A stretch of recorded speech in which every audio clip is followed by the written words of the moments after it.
This is a Fox News Alert. I'm Chris Foster. Bernie Sanders wins the Democrats' New Hampshire presidential primary about a percentage point ahead of Pete Buttigieg. Senator Sanders says no matter who wins the nomination, we are going to unite together and defeat the most dangerous president in the modern history of this country. Pete Buttigieg tells supporters, if today's Washington were serving America well, a guy like Donald Trump would never have come within cheating distance of the Oval Office in the first place. Amy Klobuchar surging to a close third in New Hampshire. What we've been is steady, we've been strong, and we've never quit. A distant fourth and fifth, Elizabeth Warren and Joe Biden. We will need a nominee that the broadest coalition of our party feels like they can get behind. Don't go away. You're not getting rid of us. We're coming back, and we love you. Dropping out of the race, Michael Bennett and Andrew Yang. Deval Patrick says he might be done too. America's listening to Fox News. We've toiled and triumphed. We choose to go to the moon. And pushed mankind to new worlds. We fought for justice. A turning point in man's search for freedom. And freed a continent. Tear down this wall. But perhaps our greatest achievement isn't thanks to an athlete or an astronaut. It's at the very core of our country. Our greatest achievement is in your hands. Democracy 2020. Fox News. America is watching. Bill Hemmer Reports, weekdays at 3 p.m. Eastern. Moving to the town of Chaldea. These are complex times.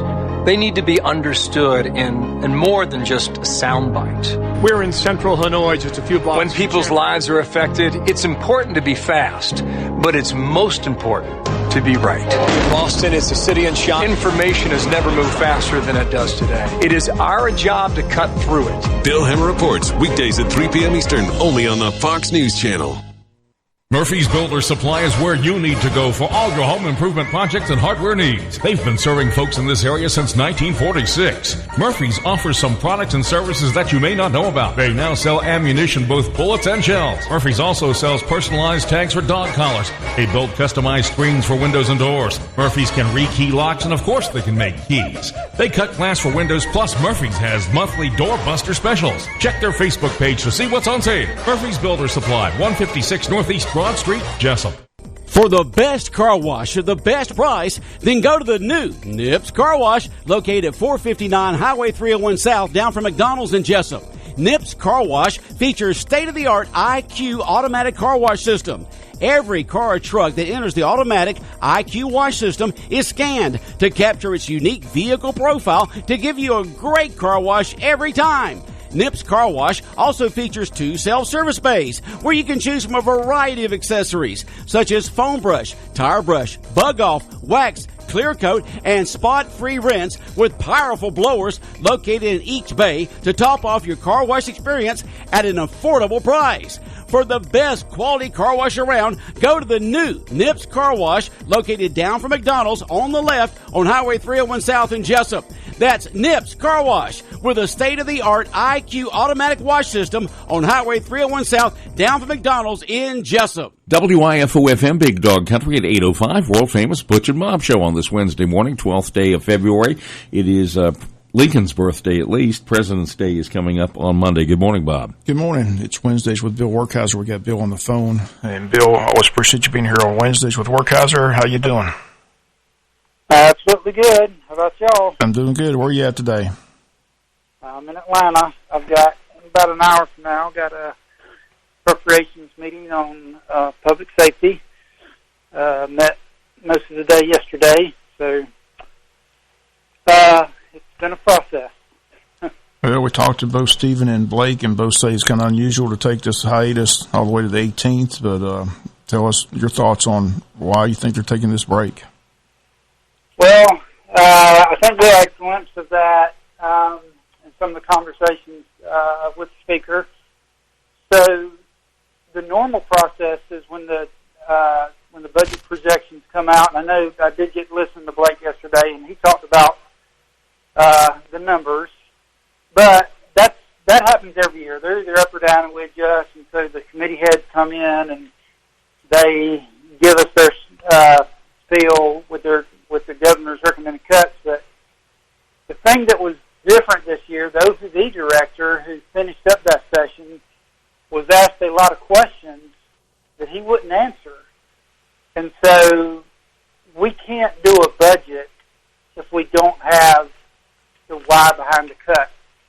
And so the Speaker, and rightfully so, I mean, this is mine and your money, and we want to spend it right. So he said, you know, we were sent up here to do one job, and that's to pass a balanced budget.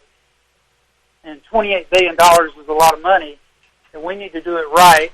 And, you know, everybody's ready to get home and campaign, but we weren't elected to campaign. We were elected to pass a budget.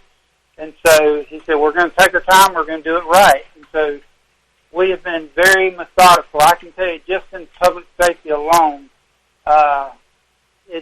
we are going into excruciating detail on every cut, every ad, and I think it's going to be a good compromise.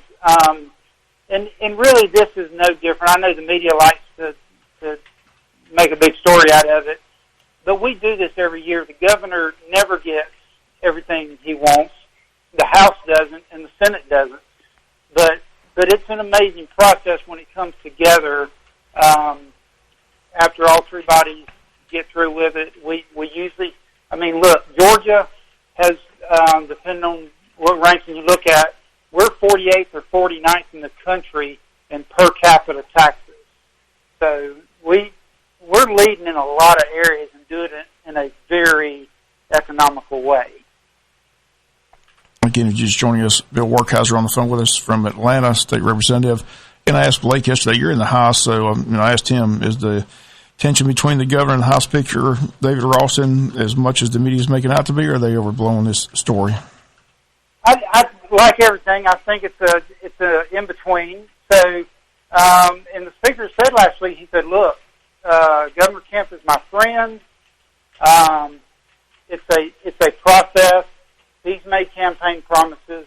We've made promises, and we will make this thing work." In fact, he said, "I'm not mad," and I believe good debate always makes the process better.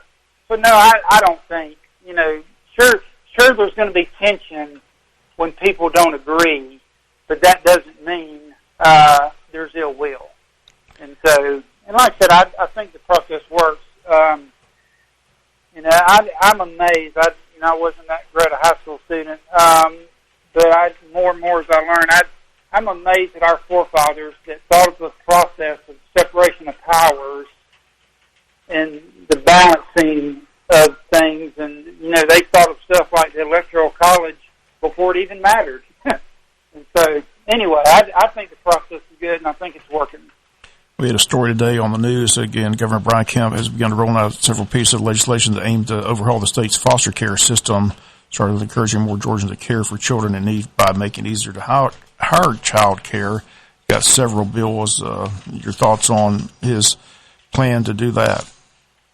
Yeah, and I'm glad to see that. As I said in Eggs and Issues, I am deeply involved with that with just my kids. I've got a son-in-law who's a caseworker, so I hear all the horrible stories, and now I've got a son and daughter-in-law who have 3 kids with them right now, and I've seen the impact that they've had on their lives, but I've also seen the hurdles that it took them. I mean, it's like, it was crazy, and it does need to be a high bar for you to take in someone else's kids, but like a lot of government oversight or programs, when bureaucrats are in charge, I think there's been too many hurdles put in, and that people would be willing to.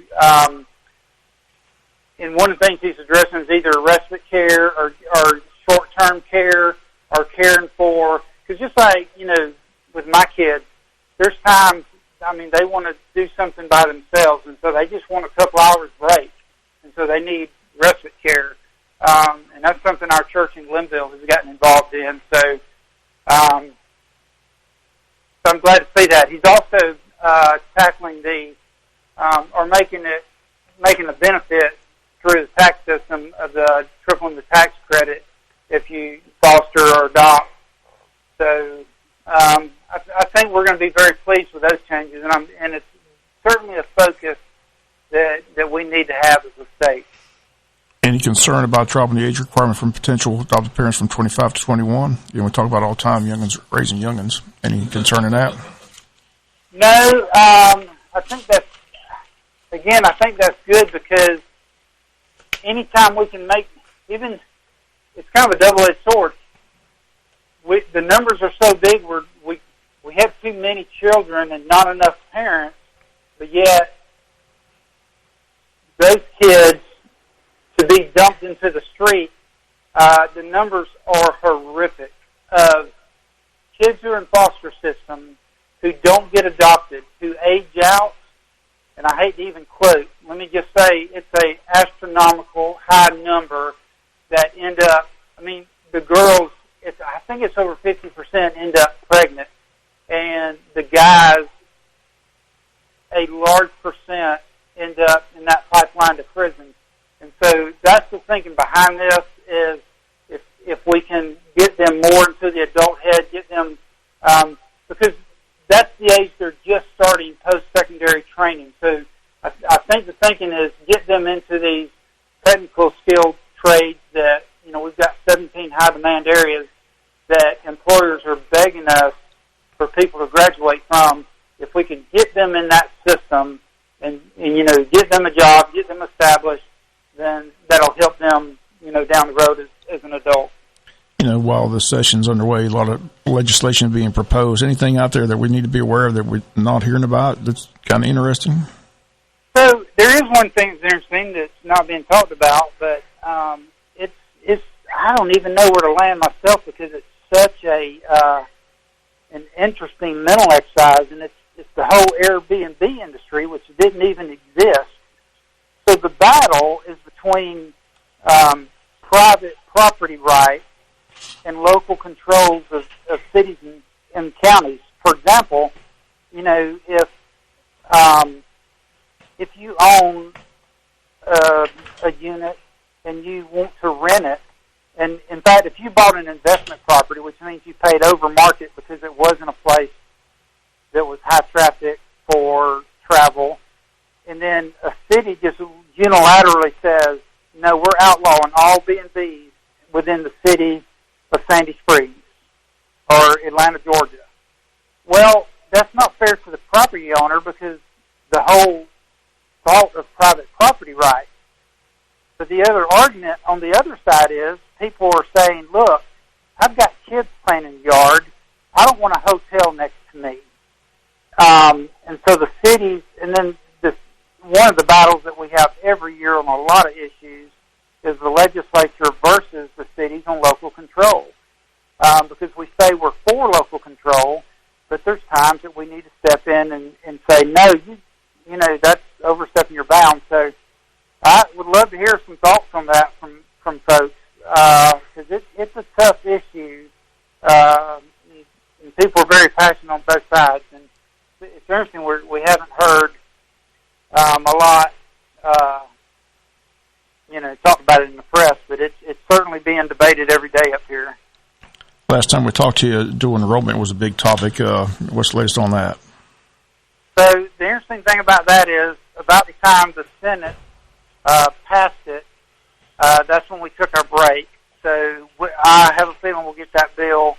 I was pleased to see one of the additions that the Senate added on once it came out, or before they voted on, was they doubled the amount of hours if you go into one of those 17 areas I just talked about. Because, again, industry is begging for welders, diesel mechanics, some nursing fields. And so, if we can get our young people into those areas, there's a job waiting for them. I hadn't heard a figure lately, but I know a year or two ago, it was in the 98-point-something% that if you graduated from a technical college in a high-demand field, there was a 98% placement rate in that field, not just getting a job. So that's pretty insane. I wish more people would take advantage of that. So everything's going to crank back on the 18th. Put your crystal ball on and tell us how soon they get the budget approved after that. So our subcommittee, I think we got the amended the way we wanted, so we've got to send that on to the larger. We'll present that either. Here we're not going to be here Friday. I just saw the agenda for Thursday, and we're not on that one. So I think we'll present that Monday.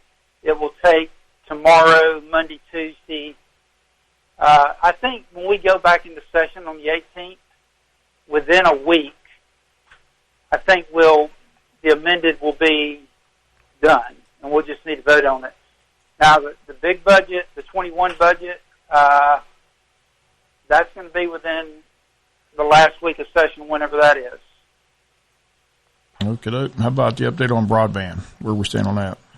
So, Blake said something interesting, because I had heard something a little different, that the funding for the mapping, because, I told you a couple weeks ago that we were told that everything has been put on hold, and he explained how bad the federal mapping is, about the census blocks, and he explained, how that works. I was told that the state census block was going to be ready in June. But now he mentioned yesterday about the funding being cut for that. So I don't know if that's, because I know it's already been started, so I don't know if that's the completion. I feel like that's something the legislature is going to stand firm on, whether it's, I think it'll be completed. But anyway, I've heard that we really can't do anything. We can't fix a problem where we don't know what the extent of the problem is. And weren't you talking one time earlier, a couple of weeks ago, that you're more about satellite and wireless versus the EMCs doing this? Well, not versus EMCs. EMCs and wireless and versus our current say satellite, because what's funny is, so like over DSL, I think EMCs are great because they're already covering the last mile. They're already there. Right. So if they can figure out technology, and again, I've talked about, using the electricity riding outside the wire, man, if they can figure that out, that's a game changer. But then on the other hand, satellite, I think, just because of the coverage, as long as they can increase the up and down speeds.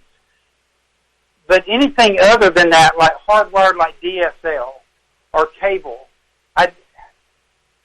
that's where we already have a problem now. So the only way to fix that is for the government to give somebody billions of dollars and say, you've got to go down every dirt road. Well, A, I don't think that's a wise use of mine your taxpayers' money, and B, I never like government doing something that private enterprise can do. Okay. So I think, and Blake explained to EMCs which ones around here are interested and who's not. And of course that can change, as they do their surveys. Yeah, one part of the budget, but I want to see a piece of the pie. I saw where the legislature is going to fund the renovation of the Savannah Civic Center. Tell us about that. So that's a good project for Savannah. It is, and I think,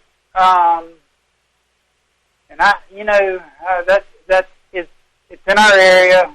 I think the payback will be there. It's already showed they're already at max capacity, so they know it's there. The reservation I have is when we start picking and choosing tax breaks. And we talked a little bit about that at Action Issues, where the three of us said that we're a default no on giving.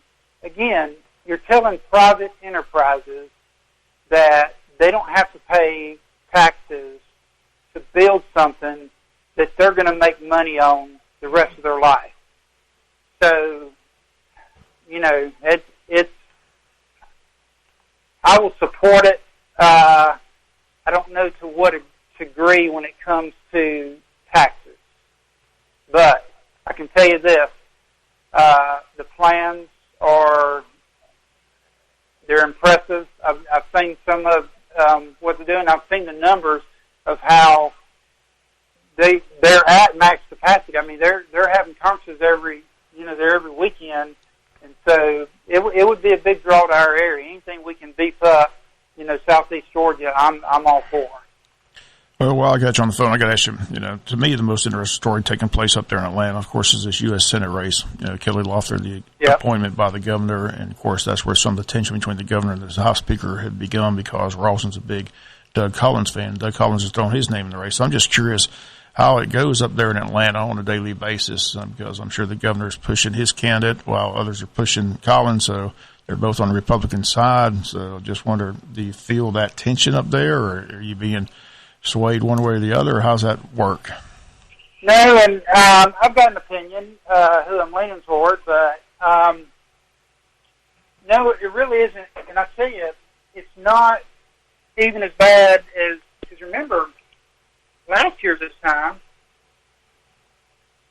2 years ago, this time, you had a current Secretary of State and the current Casey Cagle, Lieutenant Governor, and then you had four of our friends running for Secretary of State, and the whole domino effect, because when one seat becomes vacant, I really don't think it's different than any other.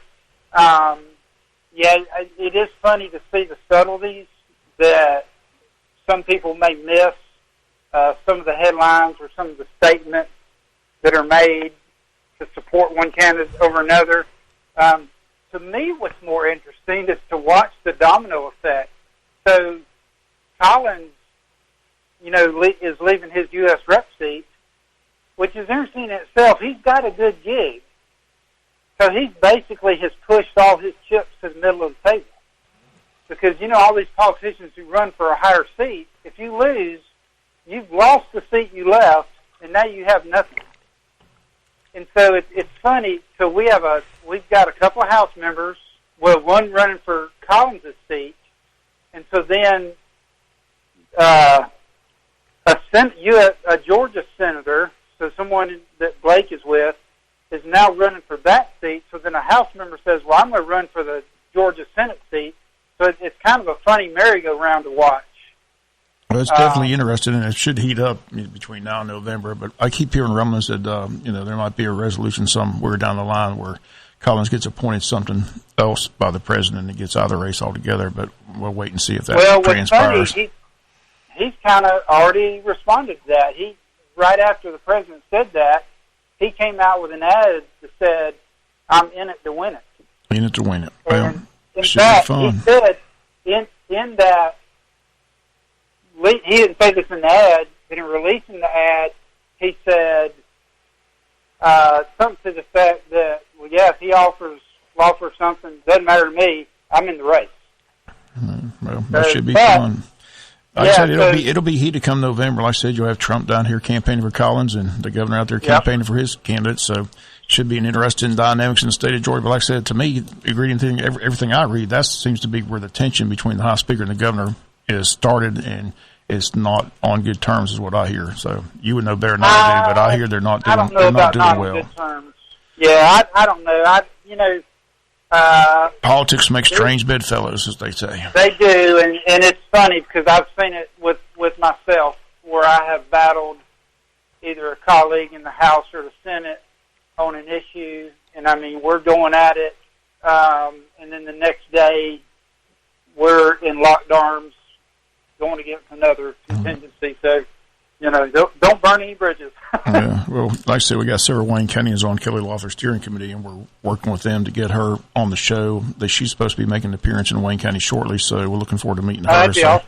So it's going to be an interesting race for sure. But anyway, we appreciate you being here every Wednesdays with Werkheiser. Again, hopefully you can get back in session on the 18th and get the budget resolved. I'm sure it'll all work out in the end. They're all on the same side, so I don't see where they couldn't, get it done. But it's interesting to, read what's taking place up in Atlanta. A lot getting done, a lot of things being presented. So the question is what's going to be passed, what's not going to be passed. Just like last year, so many things just were left on the table. So as you mentioned, the one job you do have, though, is to approve the balanced budget, and that's the main priority, and it seems like that's the big topic every day out of Atlanta. Yeah, and it's good that we remained on that that focus because it does get a lot more fun to talk about everything else. But the reality is that's the most important thing we do, so we really do need to be focused on that. Okay, Bill. Well, stay safe in Atlanta. Don't forget Valentine's Day this Friday. Thank y'all very much. All right. Talk to you later. Talk to you. Okay, those comments of State Representative Bill Werkheiser. Wednesdays with Werkheiser here again completes the week for us. Monday we had Stephen Meeks, Tuesday Blake Tillery, Wednesday Bill Werkheiser. And again, appreciate those guys taking time with their busy schedule being here on the world famous Butch and Bob Show. We'll be back with more of the show right after this time out. Since 1946, Murphy's Builder Supply has been serving the folks of Jessup, Wayne, and surrounding counties with quality products and knowledgeable service. Matter of fact, they feel they sell service first to make sure you get exactly what you need for your home improvement projects. And with each employee at Murphy's being there for 10 years or more, you know you're talking with someone with the experience to help you with building supplies, tools, paint, and all the things you need from a full-service hardware store. The best choice in home improvement is Murphy's Builder Supply, 156 Northeast Broad Street, Jessup. For the best car wash at the best price, then go to the new Nips Car Wash, located at 459 Highway 301 South, down from McDonald's in Jessup. Nips Car Wash features state-of-the-art IQ automatic car wash system. Every car or truck that enters the automatic IQ wash system is scanned to capture its unique vehicle profile to give you a great car wash every time. Nips Car Wash also features 2 self-service bays where you can choose from a variety of accessories such as foam brush, tire brush, bug off, wax, clear coat, and spot-free rinse with powerful blowers located in each bay to top off your car wash experience at an affordable price. For the best quality car wash around, go to the new Nips Car Wash located down from McDonald's on the left on Highway 301 South in Jessup. That's Nips Car Wash with a state-of-the-art IQ automatic wash system on Highway 301 South down from McDonald's in Jessup. 8:28 here at the Big Dog WIFO-FM. Jackets on the road in Leesburg on Saturday. JV team today, they host Jeff Davis that game at Howard Bo Warren Field. A couple of notes in the news again. Tomorrow is the quarterly membership luncheon for the Wayne County Chamber of Commerce. State of Education is the topic. Set for tomorrow between 11:31. They still have tickets available at the Chamber today. Tickets are $25 for members, $35 for guests. Again, we'll be on hand for that. They'll also recognize the Page Star student and teacher at the luncheon for the year, and we'll have that announcement for you on Friday's newscast. But again, that luncheon set for tomorrow afternoon or tomorrow morning, 11:30 to 1 at Coastal Pines Technical College. Also tomorrow, the Wayne County Historical Society meets at BMAX. Dutch Street Meal at 6, meeting at 7. The guest speaker is City Clerk Rose Marcus and her daughter, Lucretia, as they'll be doing a presentation on the historic Marcus family in Wayne County. If you need more information before tomorrow, call Mary Lou Drury at 427-6545. Also want to remind everybody tomorrow night at the Benny Ratliff Arena, the first round of the state basketball playoffs get underway. Wayne County hosting Jones County tomorrow night. 6:30 is the tip-off, and hopefully a big crowd on hand. All tickets $7. Again, that's set by the Georgia High School Association. And that's going to wrap up today's World Famous Butch and Bob Show. Looking at the map here of Leesburg and where it is in relation to Albany. Albany, Georgia. Albany, yes, it is. Albany. Leesburg is Albany's Ludowici. It's about 10 miles up the road from Albany, just like Ludowici. I had a good friend in college. Still have a good friend. He's still a good friend today, Eric Stern. They run Stern's Funeral Home down in Albany, Georgia. So, and he worked for WALB for many years in Albany. Still works there as a cameraman. So, one of my friends from college, keep in touch with on a regular basis. So basically, I think what you're going to do is you're going to get on 82. I don't know how you're going to do it. You're going to get on 82 and then head north. I'm going to jump in somebody's vehicle and let them Yes, okay. That's how I do it. Because I'll get lost. That's right. All right, that's on Saturday, doubleheader 11 and 11:30 and 2. That's the game. All right. What's the weather forecast? That's the big. I think the rain's supposed to be through on Thursday, and then we're good for the weekend. Okay. So keep your fingers crossed. Sounds good. All right, world famous Butch and Bob Show on WIFO, brought to you by Murphy Builder Supply and Nips Car Wash. Good morning from the Big Dog WIFO-FM at 8:31. Coming up next, a quick update from Fox News Radio. I cannot tell a lie. The president's